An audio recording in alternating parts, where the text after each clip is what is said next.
Mesha e ditës së premte në kishën e Shëngjonit të fshatit Rashkullaj të Gruemirës ju kushtua festës së Shnandot. Në këtë mjedis ku ndodhet kisha Mira vjeçare, besimtarët katolik të zonës u lutën për të varfrit, për mbylljen e konflikteve në botë dhe për një jetë më të mirë e më të gëzuar për të gjithë. Fillimisht, famulitari i Gruemirës, Padre Jarek, i njoftoi besimtarët për mesazhin që ka përcjell me këtë rast ish arqipeshkvi i Shkodrës, Imzot Angelo Masafra nga Italia. Ju kujtoni këtë mesha kremtuar i peshk Angelo Masafra, edhe ai ka dërguar mesazhi për gjithë ju, për shëndetje, ai edhe kremton sot mesha për shqiptar në Itali.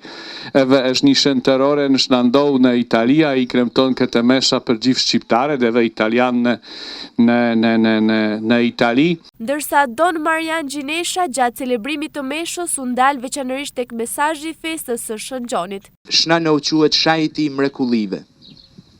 Edhe primen tash 800 vjet. Shnano është lutë si ndërmjetës për nevojat tona të Zoti. E besoj se cili prej në shtpakten e ka marrë nga një hirë ose mrekulli prej këtij shajtit. Por duhet me qëndru na çka i kërkojmë Zotit. E keqja djalli gjithmonë don që na të shkputena prej hirit. Don që na të lodhena kur lutena.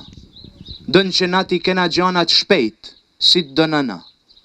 Nërsa Zoti thot, prit, duro, beso tek unë.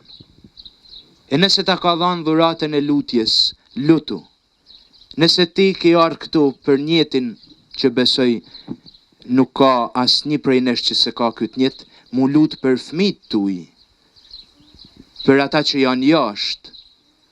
Ba me fol me se cilin prej jush, bile isha tu i fol rrugës, tu i ardhë me një besimtare, o Zot, me na rujt fëmijët. Kisha e Shëngjonit, një objekt kulti rreth 900 vjeçar në Rashkullaj të Gruemirës, përtej historisë fetare përcjell edhe historinë e familjes Ibraj të besimit musliman, e cila prej më shumë se një shekulli është kujdesur brez pas brezi për ruajtjen e kësaj kishe deri në nëntor të vitit 1990, kur u rikthye liria e besimit dhe kisha ju kthye besimtarëve katolik.